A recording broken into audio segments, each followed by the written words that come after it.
introduire notre première invitée, Céline Younoys. Elle est assistante sociale et sociologue de formation.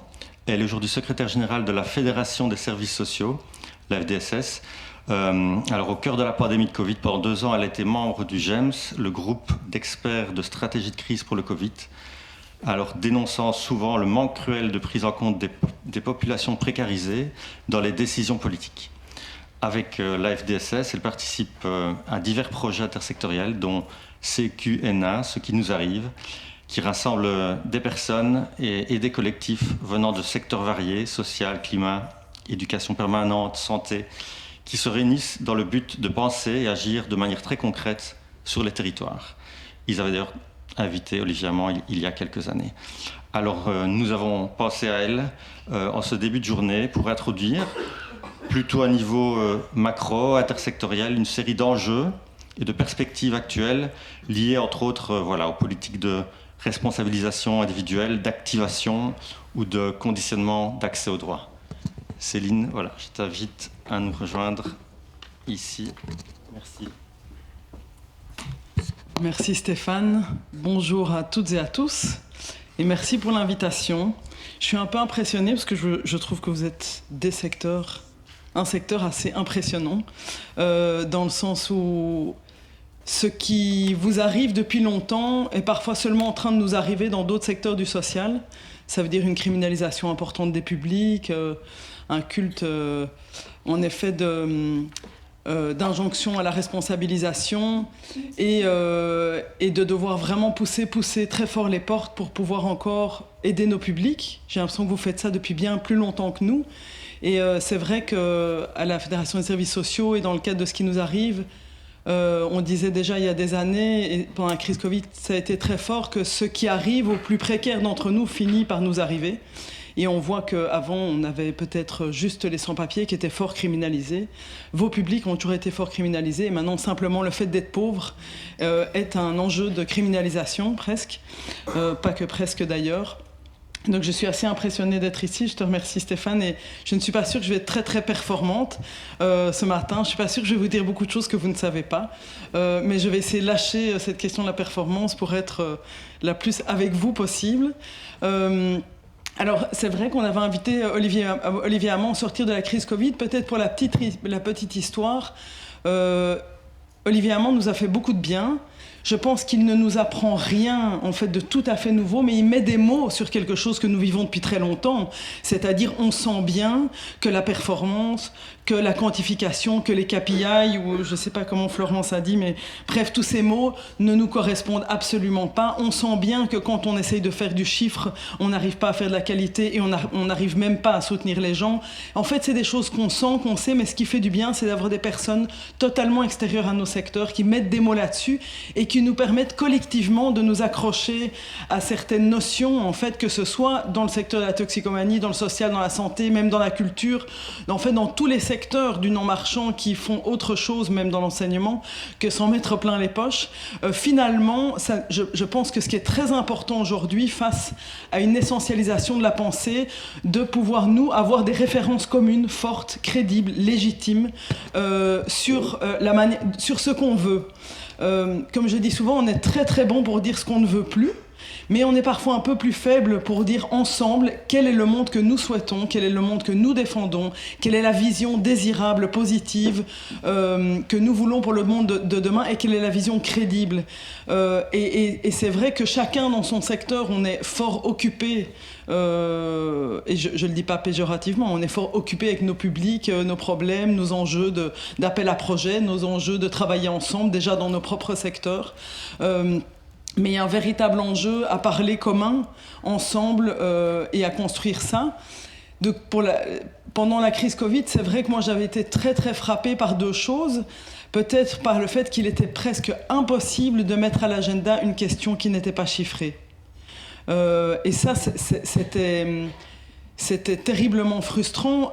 D'un côté, dès que j'essayais d'amener quelque chose sur nos secteurs autour de la table, on me disait toujours combien de contacts, combien ça va coûter, combien de personnes, combien de travailleurs, combien de sans-abri. Et en fait, nous n'avons pas l'habitude de travailler comme ça. Alors c'est vrai que parfois, on gagnerait probablement à pouvoir un peu plus quantifier. Je pense qu'on le fait dans les limites du possible. Et de l'autre côté, ce que je voyais, c'était une quantification tout à fait sauvage. Ça veut dire que dans d'autres secteurs, quand on demandait de quantifier, contrairement à nous, il y avait peu de précautions. Donc, donc l'objectif, par exemple, qui était, je raconte souvent cet exemple-là, qui était de remettre la construction au travail, quelque part, de réouvrir le secteur de la construction, ça c'était un objectif très important pour le gouvernement, parce que la construction est ce qui contribue le plus au PIB, que c'est un secteur qui fait le plus d'argent, etc. Donc l'objectif était celui-là.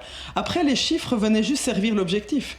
Ça veut dire que les 3 consultants qui étaient là disaient « Ah, il faut remettre la construction. Ok, ben alors, si on met 1/3 en télétravail, 1/3 dans des taxis pour aller au travail et 1/3 dans des bureaux, est-ce que ça passe au niveau de la circulation du virus ?» Ah, on fait des calculs, non, ça passe pas. Ok, on recommence. On met la moitié en télétravail, on met un quart dans des taxis, un quart dans... Donc je voyais bien qu'en fait ce soin que nous mettons, pourquoi est-ce qu'on a du mal à faire du chiffre? Parce qu'en fait nos chiffres ils ont tellement de nuances en fait. On essaie chaque fois de dire oui mais ce chiffre-là il faut quand même se rendre compte qu'en fait il ne vient pas dire ceci, etc. Et puis je voyais que dans d'autres pans de la société, en fait les chiffres étaient simplement utilisés et alors qu'ils soient justes, pas juste qu'après ils vont correspondre à une certaine réalité, honnêtement, ça n'avait pas d'importance. Personne n'a été vérifié en fait. Si un quart du secteur de la construction est bien resté en télétravail, personne n'a été vérifié si un quart a effectivement été en taxi payé par le gouvernement, ce qu'ils n'ont finalement pas fait. Personne n'a été vérifié que la distance sur les chantiers était suffisante entre les travailleurs. On savait qu'il y avait des clusters entiers de travailleurs roumains qui arrivaient par avion alors que tout le monde était empêché de circuler et il fallait les mettre 40 jours comment on appelait ça, en 40 jours en quarantaine, évidemment. Mais ils les mettaient en quarantaine tous ensemble, collés serrés. Mais ça passait, il y avait un article, 2 articles. Et donc, en tout cas, ça m'a laissé l'impression qu'on était quand même, nous, très très sages. Ça m'a donné l'impression qu'on était très bons élèves, parfois trop, et que ça nous empêchait finalement d'avancer. Et ça m'a donné envie à ce moment-là de pouvoir dire le chiffre, vous demandez combien de chiffres, et en fait de faire la même chose. Et donc au sortir de cette crise, toute cette question de la quantification, toute cette question de comment est-ce qu'on amène tout ce qui est empêché par notre travail, toute la prévention, en disant comment est-ce qu'on quantifie la prévention, comment est-ce qu'on quantifie toutes les colères qu'on a réussi à apaiser, peut-être pas à juste titre d'ailleurs, et qui ont fait que les gens n'ont pas pété des vitrines dans la rue. Comment est-ce qu'on objective, par exemple pendant la crise Covid, tous les gamins qui se sont pas fait bastonner par leurs parents parce qu'on a offert des espaces de dialogue. Comment est-ce qu'on objective tout ça? En fait, c'est pas possible. Et je pense que ce qui nous a fait du bien avec Olivier Hamon, c'est d'entendre en fait que cette performance et cette obsession du chiffre, en fait, ça sert à rien de se la coller parce qu'en fait, elle ne nous convient pas, mais en plus, elle va totalement à l'encontre de nos objectifs. J'entendais dans l'intervention de... Zut, vous avez enlevé les noms de Julien. Juste avant, une phrase qui m'a quand même un peu titillée, surtout dans un secteur comme le vôtre, j'ai envie de dire, où j'ai l'impression que la question de la désobéissance, vous la pratiquez, vous l'avez même peut-être pratiquée depuis longtemps, vous la pratiquez peut-être un peu moins qu'à vos débuts, mais c'est un secteur, moi j'accole quelque chose du côté de sortir du cadre tout le temps, ce qui est beaucoup moins le cas, je vais donner l'exemple des CPS, pas pour les caricaturer, hein, les CPS sont dans des missions totalement impossibles à remplir avec des injonctions pas possibles, et on devra en reparler, mais j'entendais soutenir le politique pour pouvoir les aider à nous défendre, parce que les politiques sont évalués sur l'efficacité de leurs actions. Eh bien, je ne crois pas. Ah non, je crois pas que le politique... Je crois que le politique est beaucoup moins évalué que nous sur l'efficacité de leurs actions. Je pense qu'ils sont évalués au nombre de voix, et le nombre de voix, malheureusement, n'est absolument pas l'efficacité de leurs actions. Et donc, je pense aussi qu'il faut nous-mêmes... évidemment, si on pense que on a en face de nous des personnes qui, elles, y arrivent et que nous, on n'y arrive pas. Donc, par exemple, sur l'efficacité des actions et l'évaluation, parfois, ça nous fait rentrer par la porte des cabinets ministériels, un peu par la petite porte, en disant merci, merci, merci pour les queues de budget, merci pour les miettes, merci pour l'appel à projet, merci, merci. Oui, on n'a pas eu tout ce qu'on avait demandé, oui, on aurait bien... Mais oui, on entend qu'à l'heure d'aujourd'hui, merci, merci, c'est déjà beaucoup. Oui, oui, c'est vrai que travailler pour des toxicomanes, financer la toxicomanie, c'est pas facile. Oui, vous devez nous défendre, etc. Et donc, on les remercie beaucoup. Mais il faut savoir quand même que les politiques, non seulement ne sont pas évaluées sur la question de leur performance, et d'ailleurs, je pense qu'un exemple très très fort à prendre comme repère, c'est que les politiques financent énormément d'entreprises sans du tout leur demander de retour sur investissement. Nous sommes probablement dans les secteurs du soin, le secteur qui doit rendre le plus de compte sur... En fait, un domaine où on pourrait leur dire, écoutez, comme nous, on n'a pas d'actionnaires qui s'en mettent plein les poches, on n'a pas d'avantage, quelque part, à détourner votre argent. Donc, en fait, on pourrait leur dire, vous savez quoi, en fait, tout ce temps qu'on donne à des rapports d'activité, à venir vous raconter, c'est du temps qu'on donne pas aux gens. En fait, on n'a déjà pas assez de temps pour les gens. Donc, en fait, moi, quand je vois des associations qui, aujourd'hui, finissent par donner plus de temps à en haut, parce qu'il faut venir raconter, il faut venir expliquer c'est quoi la toxicomanie, c'est quoi le danger, la sécurité, tout ça, etc. Donner plus de temps en haut qu'en bas, alors je caricature un peu, mais parfois avec les rapports, quand les gens me disent non, là maintenant je vais me concentrer pendant 2 mois, c'est le moment des rapports. Mais les rapports pour qui? Puis les administrations nous disent non, mais ici il y a des burn-out, parce que vous savez, on reçoit des rapports, puis on n'a pas le temps de lire des rapports, et puis on demande aux politiciens s'ils lisent les rapports, ils lisent pas les rapports. Il faut être clair, ils lisent pas les rapports. S'ils lisent l'abstract d'une demi-page, c'est beaucoup. Donc on est dans un espèce de cercle là, et les entreprises reçoivent beaucoup plus de subsides que nous. Ça, il faut aussi bien les entreprises d'énergie fossile, les entreprises polluantes, etc. Mais alors, ils partent de l'idée que les entreprises, avec l'argent de l'État, va créer de l'emploi. Donc, en fait, d'emblée, ils se disent que ce qu'ils donnent au secteur marchand est de l'argent qui va être bien utilisé, ça va permettre de créer de l'emploi. Donc il y a une storytelling quelque part, si je peux le dire comme ça, sur l'argent qui est donné aux entreprises, où on dit, écoutez, vous n'allez pas commencer à titiller sur l'argent qu'on donne aux entreprises, parce que cet argent-là crée de l'emploi, et comme ça crée de l'emploi, il n'y a plus rien à dire. En fait, ça ne crée pas toujours de l'emploi. Parfois, c'est de l'argent il y a les subsides pour aider les entreprises à transiter vers sortir du fossile. On leur donne un pognon de malade pour ça, mais il n'y a pas de contrôle derrière. Demandez à Bruxelles Environnement, il n'y a pas de contrôle derrière. Donc, ce que je veux dire, c'est que notre manière de faire parfois et de rendre des comptes, en fait, je pense que nous-mêmes devrions être beaucoup plus exigeants avec les pouvoirs publics.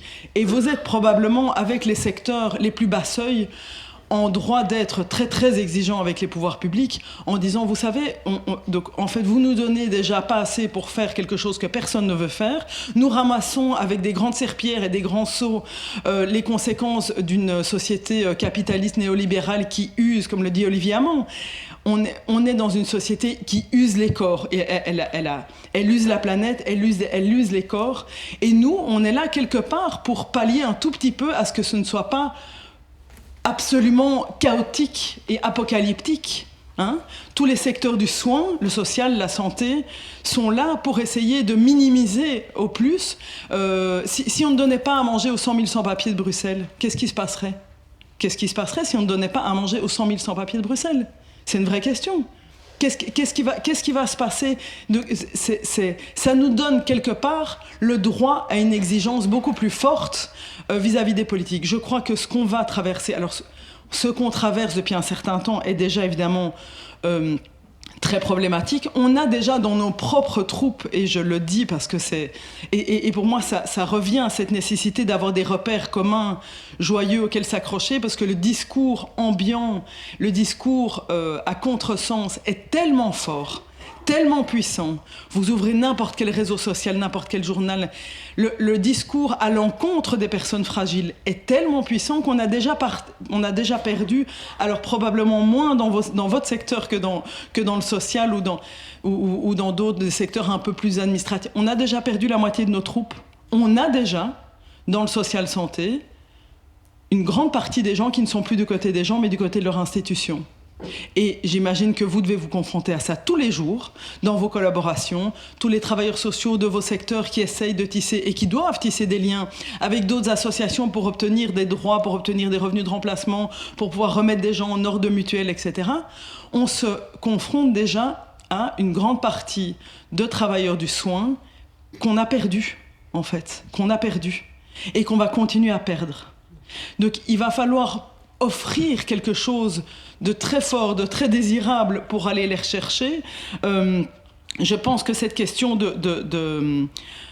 cette question de la robustesse par rapport à la performance, bon, là, on a une courte interview, mais je trouve qu'il nous donne plein de repères à nous pour pouvoir dire, en fait, notre repère est ailleurs, sinon, vous savez quoi, de toute façon, on échoue. De toute façon, on échoue. On a plein d'exemples, je ne sais pas si vous connaissez cet exemple d'aide à domicile, de soins à domicile aux Pays-Bas. Une entreprise d'aide à domicile, je vois qu'il y en a qui disent oui, et peut-être d'ailleurs que je vous raconte plein de choses que vous savez déjà, mais c'est pas grave. je lâche avec mon souci de performance. En fait, ils ont essayé de pousser vraiment au sommet, on le voit déjà dans les hôpitaux, hein, ils ont essayé de pousser vraiment au sommet la question de la performance avec le soin à domicile, en scannant combien de temps dure un bandage, un soin, etc., en essayant de diminuer les trajets. Donc ils ont été vraiment le plus loin possible là-dedans pour se rendre compte qu'in fine, ils perdaient et les travailleurs et les gens. En fait, l'équation n'est pas très compliquée à expliquer, hein. Donc, dans les secteurs du soin, on a d'abord eu les métiers infirmières qui sont en pénurie. Maintenant, c'est les assistants sociaux qui sont en pénurie. Et alors, il y a des grands congrès comme ça du SPP Intégration Sociale où ils se disent « Mais qu'est-ce qu'on pourra faire ? On pourrait peut-être faire des roadshows et des pubs à la télé pour les CPS, pour dire c'est chouette de bosser en CPS. » Mais il n'y a pas un moment donné où ils se demandent pourquoi est-ce que c'était un métier en pénurie. Donc, in fine, cet essoufflement dont parle, cette exploitation, cette tentative d'arriver dans nos secteurs à être le plus performant, le plus chiffré possible, il va à l'encontre des objectifs mêmes, hein. Donc on a aujourd'hui pas assez de travailleurs du soin. On l'a vu dans les hôpitaux. On a mis à la tête des hôpitaux des gens qui étaient très bons pour manager la production de conserves de petits pois, mais qui n'avaient jamais managé la question du soin. On a vu ce que ça a donné. Maintenant, c'est la même chose dans le social et ça va s'accélérer. Il me reste combien de temps, Stéphane ? 2 minutes ? Alors, je voudrais juste essayer de sélectionner ce que je vais dire.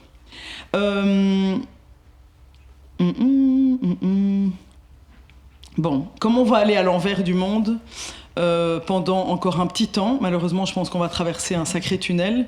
Peut-être la première chose à dire, c'est que il va falloir probablement sortir encore un peu plus de notre docilité, de 2 manières. Alors je pense qu'il y a une manière que vous connaissez déjà très bien, ça veut dire faire des choses que vous ne dites pas et dire des choses que vous ne faites pas.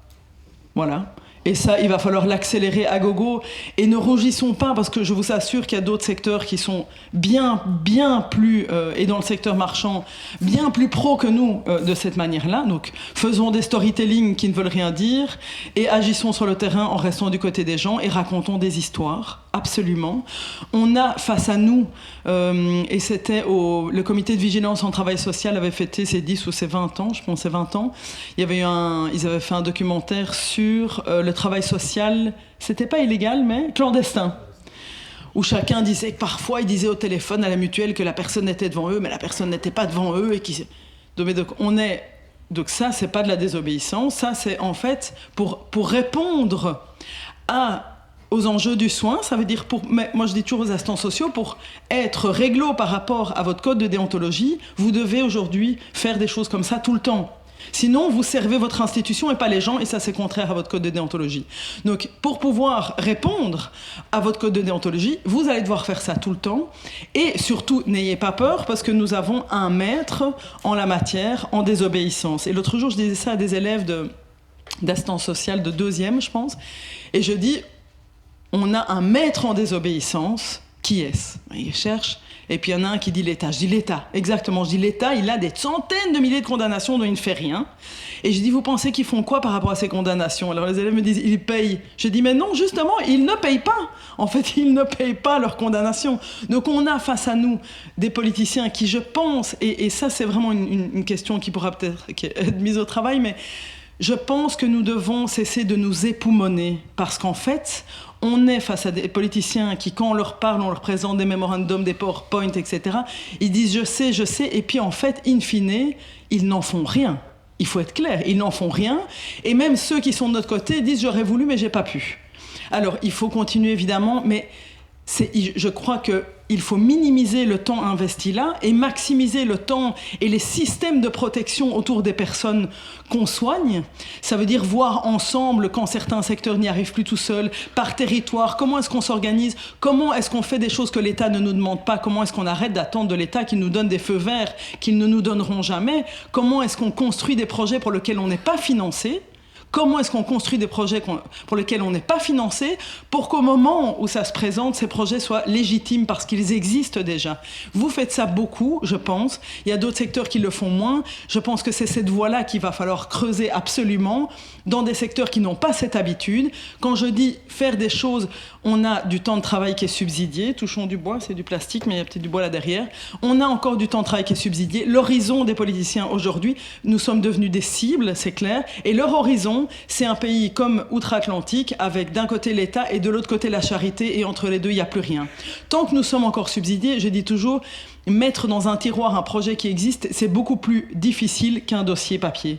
Et donc, si on prend chacun sur les territoires un tout petit peu de notre temps, le social, la santé, la culture, l'éducation permanente, etc., un tout petit peu de notre temps, chacun ensemble, pour mettre en place des lieux, des pratiques, des choses que personne ne nous a demandé et que personne ne nous demandera jamais, en tout cas dans les 10 ans à venir, je pense que personne ne nous les demandera jamais, ça permettra de faire exister des projets et peut-être à un moment donné d'être prêt pour les faire financer. Mais il me semble qu'aujourd'hui, et pendant la crise Covid, on a vu ça fort, et je ne terminerai pas là-dessus, parfois on a encore tendance à attendre, et de nouveau peut-être que vous êtes un secteur où c'est déjà très clair depuis longtemps, à attendre qu'on nous donne des feux verts pour des choses qu'on n'aura pas, parce qu'on est quand même face à des politiciens qui connaissent beaucoup moins bien que nous. Aller dans les cabinets politiques, franchement, ils sont parfois d'une gentillesse implacable, mais tout à fait ignorant sur nos sujets. Donc peut-être, voilà, en effet, faire le minimum pour les informer, et puis de notre côté, continuer à construire sans les autorisations. Et je pense que c'est ce qui va nous permettre, en tout cas, de se solidariser ensemble et de traverser le tunnel qu'on a à traverser pour les 5 ou 10 années à venir, ou plus. Merci. Mais reste avec nous, on va quand même prendre une ou deux questions éventuellement si vous voulez faire un commentaire ou poser une question à Céline. Alors il y a le petit bouton normalement et bien l'éteindre après. Oui. Est-ce que je reprends ta conclusion? D'abord merci. Et en fait, est-ce que ta conclusion, ce serait quand même une invitation à faire un peu un travail de construction dans la théorie du commun? Tout à fait. C'est vraiment un... Comment dire, il va falloir plus que jamais se solidariser entre acteurs et secteurs qui parfois ne sont pas tout à fait d'accord parce qu'on a des pratiques en effet un peu différentes, etc. Il y a quelque chose à construire du côté des communs. Et je me dis parfois qu'on a passé beaucoup de temps à échanger ensemble, à faire des colloques sont importants, je ne dis pas ça, mais des tables rondes pour se présenter à l'échelle de territoire. Bonjour, je suis X. En fait, faire ensemble est aujourd'hui pour moi une urgence. Et peut-être que si on prend un peu moins de temps à dire ensemble, on pourrait passer des heures à commenter un match avec lequel nous ne sommes pas d'accord. J'ai parfois cette impression que je me dis, si on reste autour du terrain de foot qui est en train de se jouer, là, le jeu qui est en train de se jouer, c'est innommable ce qui est en train de se passer. Je ne vais pas vous parler Enfin bref, c'est innommable ce qui est en train de se passer. Et donc, on pourrait passer 5 ans, 10 ans à commenter le match et à dire à quel point nous ne sommes pas d'accord et à quel point ça va à l'encontre de nos publics, etc. Peut-être que si on prend ce temps pour construire des actions ensemble, pour construire des moments ensemble, mais auprès des gens, pour se renforcer, eh bien, je trouve que c'est une très très bonne manière aussi d'apprendre à se connaître. Et donc, cette maladie, quelque part, de l'institutionnalisation, alors je ne parle pas des supervisions cliniques, je parle des réunions et des réunions. Aujourd'hui, quand vous allez demander de l'argent aux politiciens, leur grande spécialité, c'est de vous regarder et de dire oui, c'est très intéressant. Je propose de monter un groupe de travail.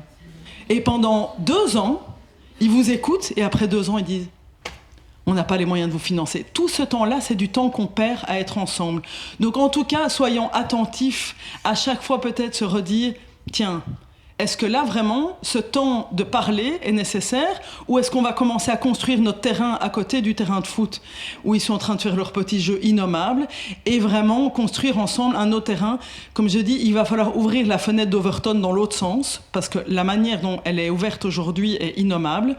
Mais pour ça va être aussi par l'action. Donc ça va être par des repères communs comme ceux d'Olivier Hamon qui sont étayés, clairs et argumentés, mais aussi par des actions. Voilà, j'espère que j'ai répondu à la question. Merci.